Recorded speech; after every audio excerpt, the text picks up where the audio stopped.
Mudando completamente de assunto, você sabe que o temporal que atingiu São Paulo na tarde desta quinta-feira afetou a circulação de trens, paralisou a operação do aeroporto de Congonhas por cerca de 1 hora e deixou várias pessoas ilhadas em pontos da cidade.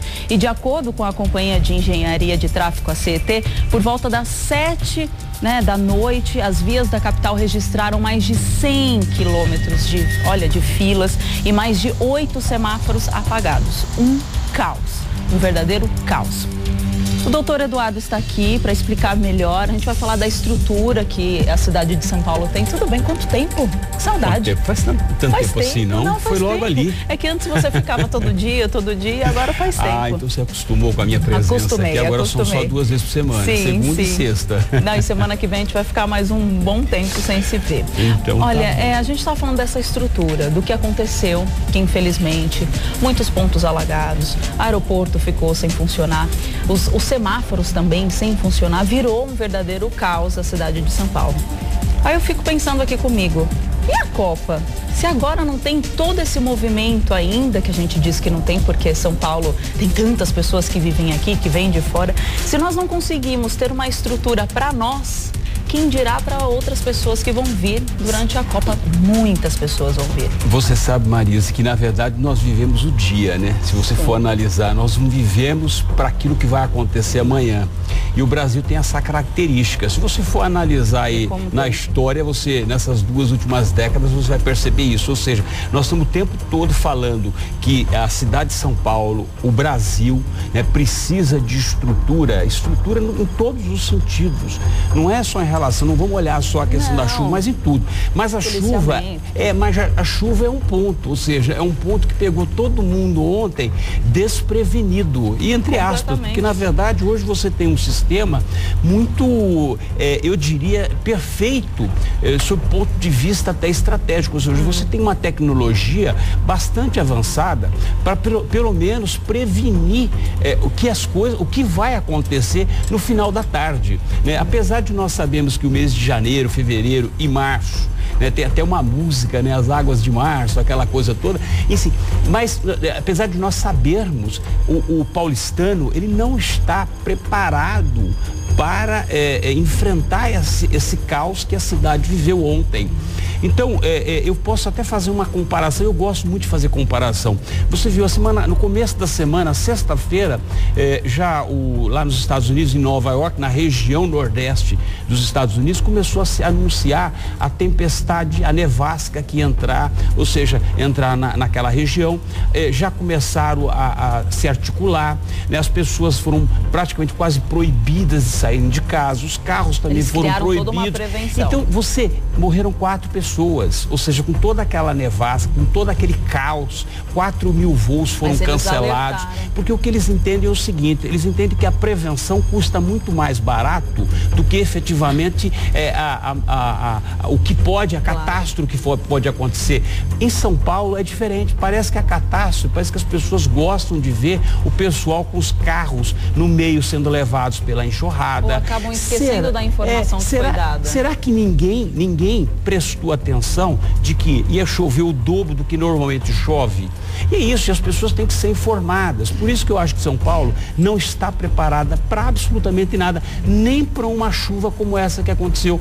Quem dera a questão da Copa, né? Que nós estamos aí em 2016. Aliás, agora começa o campeonato das confederações, enfim, já começa o movimento vai aumentar na cidade, no país, né? Então eu fico muito preocupado quando nós tratamos de uma forma tão simplista. E não só na cidade de São Paulo, a gente viu no Rio de Janeiro, em vários lugares. E não adianta você chegar lá, eu assumi agora no mês de janeiro, quem cuida disso era o anterior, o prefeito anterior. Não é, ou seja, São Paulo, desde quando nós nos conhecemos por gente, sempre teve esse problema, né? Ou seja, era a falta dos piscinões, aí fizeram os piscinões, depois pararam os piscinões. Então o que acontece? Hoje São Paulo tem pontos que alagaram ontem que nunca tinha alagado anteriormente, né? Nós tivemos 146 semáforos que foram paralisados, ou seja, por falta de tecnologia, por falta de um sistema mais eficaz, né? Ou seja, por falta da própria questão da defesa civil. Então o que eu vejo na verdade, São Paulo não está preparado, São Paulo precisa de comunicação, precisa de informações, porque se você chega e passa para as pessoas, olha, vai chover o dobro do que choveu hoje, a previsão... Isso é noticiado o dia inteiro. Então, mas que vai chover, as pessoas têm que ficar em casa, fica no seu trabalho, ou se cria um sistema, uma estratégia de que as empresas liberem os funcionários antes do temporal, porque o prejuízo é menor, se você for pensar, né, do que ou depois do temporal. Então, essa falta de estratégia que não se aplica... E é tão pequeno, né? Se você for analisar, é fácil de ter esse tipo de atitude. É muito pequeno, porque você já imaginou, ninguém até hoje apareceu, nenhum governante apareceu qual foi o estrago, né? Quanto que foi de prejuízo nessas 2 horas de chuva, né? Então, o prejuízo deveria ser infinitamente menor se tivesse sido avisado, se as pessoas tivessem sido liberadas antes da chuva, ou se pelo menos as pessoas pudessem permanecer nas suas casas e permanecer também no trabalho e sair depois da chuva, né?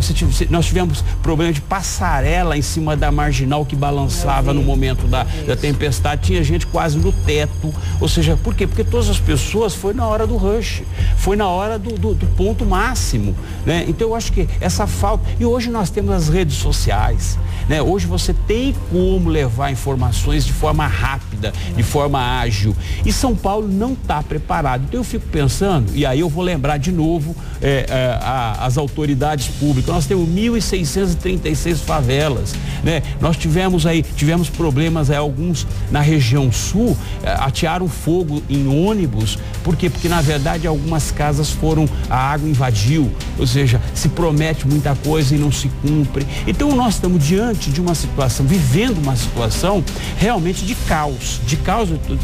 Nós já sabemos que o caos vai chegar, mas nós já sofremos por antecipação, porque geralmente ninguém sofre por antecipação, mas nós já estamos sofrendo por antecipação. Então esse é o grande problema, ou seja, ainda hoje, né? Ou seja, a chuva foi ontem, hoje nós temos inúmeros semáforos que estão ainda com defeito.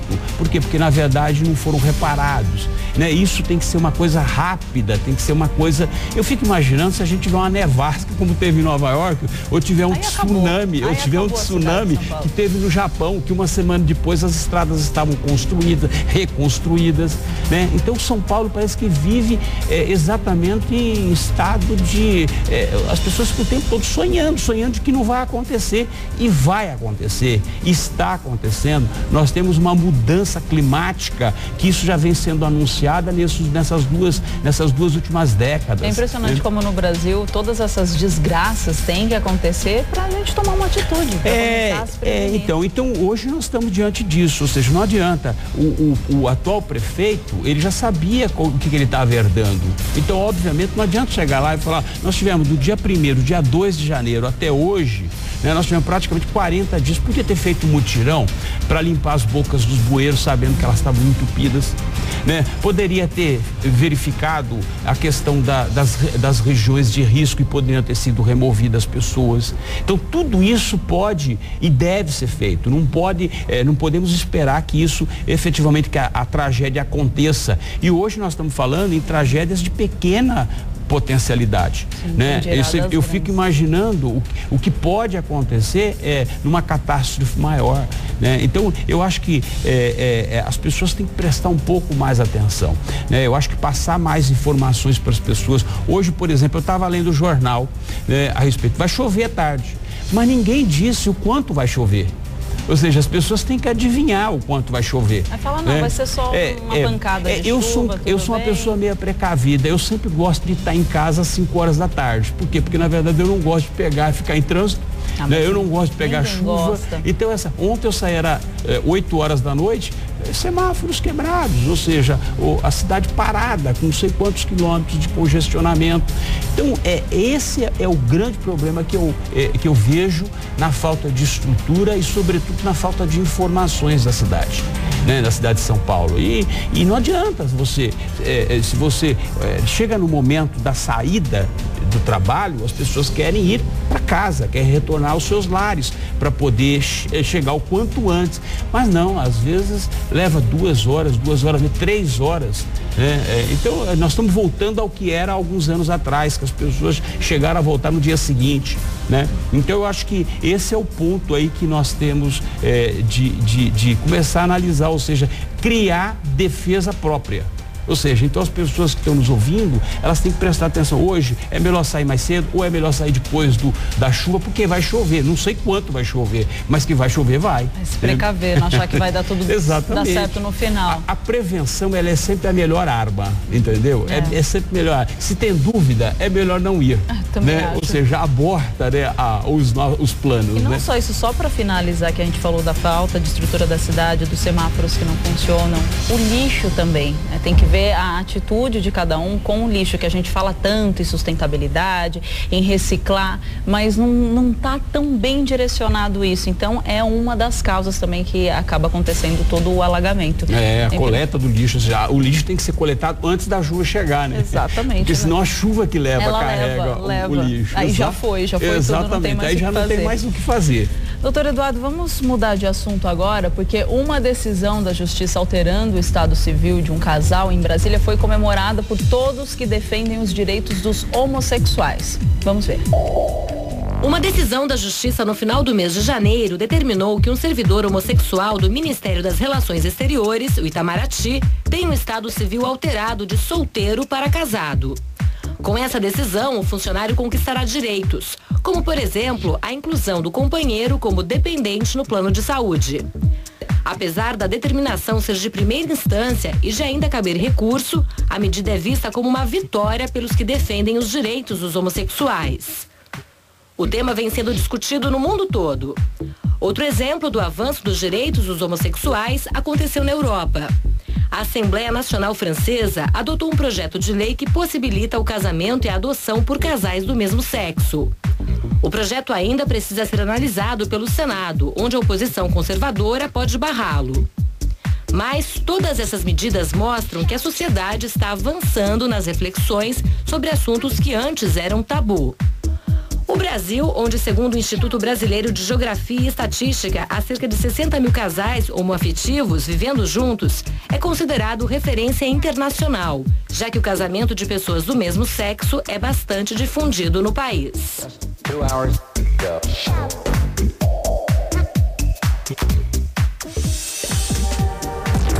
E a gente está percebendo que muitos dos países estão sendo mais solícitos pela quantidade de pessoas que acabam se tornando homossexuais. Como o senhor vê isso, doutor Eduardo? Primeiro, eu vejo que nós estamos no século XXI, né? Modernidade. Ou seja, as pessoas têm que avançar. Elas não podem permanecer naquele pensamento retrógrado, ou seja, um pensamento velho, né? Um pensamento em que nós pagamos um preço, a sociedade pagou um preço, e eu digo a nível mundial, pagou um preço muito alto por esse preconceito, né? Preconceito racial, preconceito em relação aos asiáticos, aos negros, em relação aos pobres, em relação, ou seja, ao próprio homossexualismo, né? À prostituição. Então nós passamos por esse período que tivemos que amadurecer, tivemos que entender, e hoje nós estamos num momento, já não mais num momento de reflexão, né? Num momento de se concretizar, de operacionalizar aquela situação. E eu vejo essa questão não só do reconhecimento da união estável, mas sobretudo o próprio casamento, algo extremamente inovadora sob o ponto de vista, eu estou dizendo,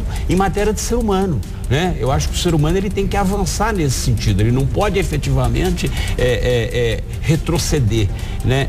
Quando você fala que o casamento, ou seja, o casamento ele vai criar benefícios, é para favorecer. Esse é o objetivo maior, né? A questão da adoção, né? A própria questão da herança, pensão alimentícia, são direitos que efetivamente até então eles eram subliminares, eles estavam entre linhas, agora de uma forma formal, de uma forma documental, né? Porque a partir do momento em que o próprio STF declarou, reconhecer a união estável, e os próprios tribunais já passaram uma orientação para todos os cartórios que poderiam já fazer a certidão de casamento, né?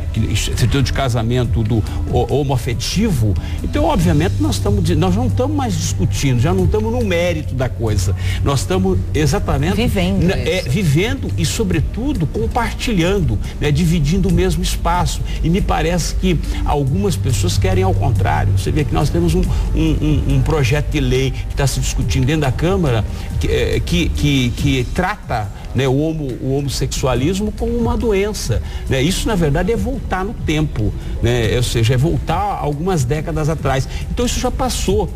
Você vê que a própria França, né? Paris, que é uma cidade super moderna, sempre extremamente liberal, né? Hoje elas estão enfrentando protestos contra um reconhecimento que passou, um projeto de lei que já passou pela Câmara dos Deputados, que agora vai ser apreciado pelo Senado, e que efetivamente dá direitos, ou seja, reconhece o casamento entre o mesmo sexo, né? E se a gente for pensar, né, desde da Roma antiga, o homossexualismo já existia naquela época. Então, ela tem pelo menos 2000 anos, né? Não é alguma coisa que nasceu ali atrás, é algo que já vem. Não é novo. Não, nada novo, né? É algo que efetivamente está avançando. Então, eu vejo isso com bons olhos. Eu acho que as pessoas, elas têm que ter essa visão de futuro, né? Eu acho que visão de aceitar as pessoas do jeito que elas são, né? E efetivamente e deixar de lado todo esse preconceito, porque a partir do momento que você, quando você fala em preconceito, e esse é um preconceito maior, né? Eu acho que esse preconceito é muito pior, porque você fala de um ministério que é o Ministério das Relações Internacionais, né? Exteriores, né? Ou seja, o Itamaraty. Então, o Itamaraty, por exemplo, por ser um organismo do governo, por ser o primeiro a levantar uma bandeira, né? É óbvio que não poderia barrar, não poderia impedir, tinha que reconhecer imediatamente. Entretanto, tiveram o quê? Buscar a justiça para poder contemplar algo que já tinha sido discutido, entendeu? Então, eu vejo isso com bons olhos. É óbvio que existem os exageros, mas os exageros, eles vão sendo tolhidos, eles vão sendo, na verdade, adequados dentro a partir do momento que você aceita, né? É inadmissível, por exemplo, um garoto que tem uma opção sexual, que é um homossexual, ser espancado na Avenida Paulista. Isso, para mim, é inadmissível no século XXI. Tem até histórias de pais que espancam os próprios filhos. Eu acho que esse reconhecimento do casamento é algo realmente que derruba esse tabu, que se concretiza num momento importante, né, da história, e sobretudo dá direitos, né? O casamento é um direito, a adoção é um direito, a herança é um direito, né? O direito à pensão alimentícia é um direito que você não precisa mais buscar a tutela do Estado, né?